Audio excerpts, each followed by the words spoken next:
Salut à tous et bienvenue dans la vidéo. Aujourd'hui je vous retrouve pour une petite vidéo que j'ai filmée à la fin du mois de mai, à la fin de mon année scolaire à la fac. C'était le moment où j'étais en train de réorganiser mon Anki, c'est pour ça que vous pouvez voir qu'il est dans un sale état et qu'il y a énormément de cartes. Parce que j'étais en train de le trier, ajouter des cartes, modifier des paquets, etc.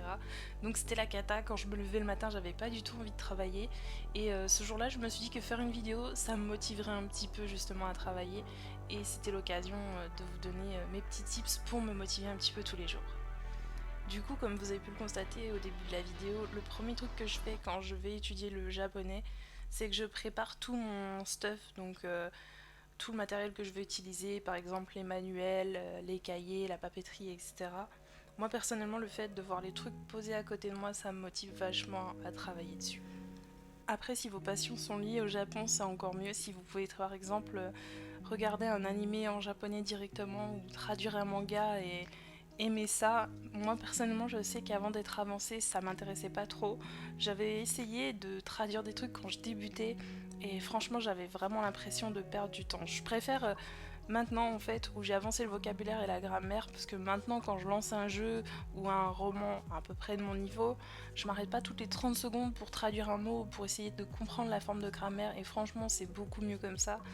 Mais bon, je sais qu'il y en a qui, même en étant débutants, traduisent des choses directement, même si ça leur prend du temps, si ça les motive justement, si ça vous motive, vraiment faites-le.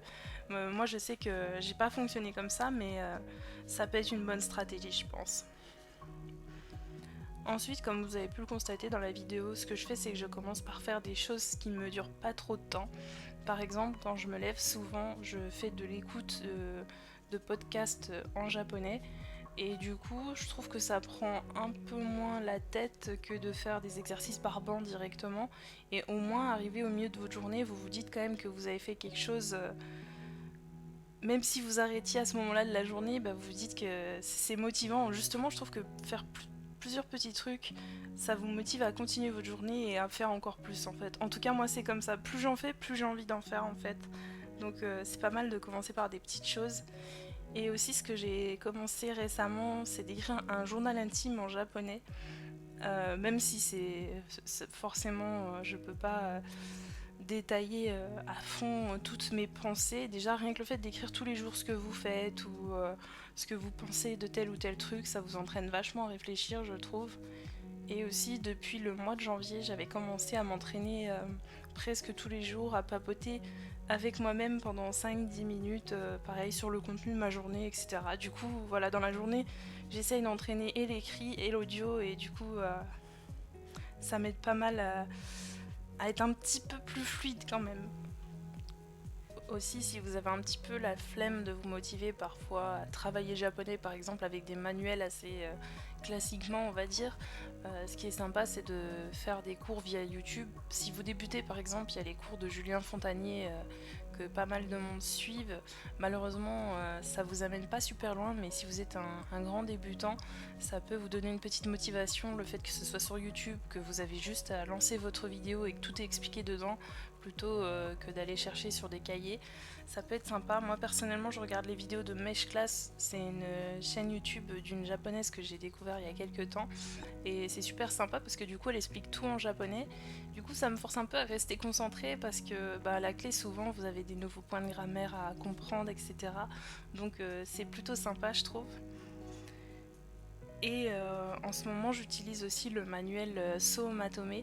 Alors je le trouve grave sympa parce que ce type de manuel, en fait, vous devez faire 2 pages par jour. Du coup, ça vous donne du travail, mais limité en fait. Ça vous permet de ne pas passer 3 heures sur un manuel comme le Minna no Nihongo où vous avez je sais pas combien de pages d'exercices à faire par leçon. Ça donne pas du tout envie de se lancer dessus. Alors que là, le fait que ce soit 2 pages, franchement, c'est motivant, je trouve.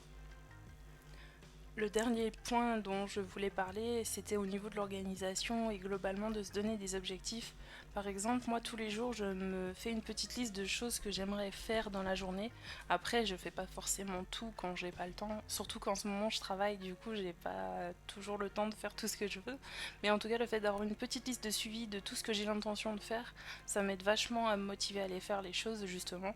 Et plus globalement, si vous pouvez vous donner des objectifs sur quelques mois, par exemple, vous dire que par exemple à tel moment vous allez passer le JLPT, ou par exemple un texte difficile à lire pour vous pour le moment, vous le relire dans quelques mois et vous rendre compte de la progression, ça motive vachement à continuer d'apprendre son japonais et à s'investir dedans en fait. Vous avez pu le constater dans mes vidéos globalement, je suis quelqu'un qui aime vraiment beaucoup faire des petites listes avec des choses où je m'organise et où je me donne des objectifs. Je le fais beaucoup aussi au moment des partiels, que vous appreniez le japonais ou que vous soyez au lycée. Franchement, c'est super intéressant de se donner des petits objectifs comme ça, je trouve. Voilà, la vidéo est terminée, donc je vous remercie d'avoir écouté. J'espère que mes petits conseils vous aideront peut-être à vous motiver dans l'apprentissage du japonais. Et je vous dis à la prochaine. Ciao ciao.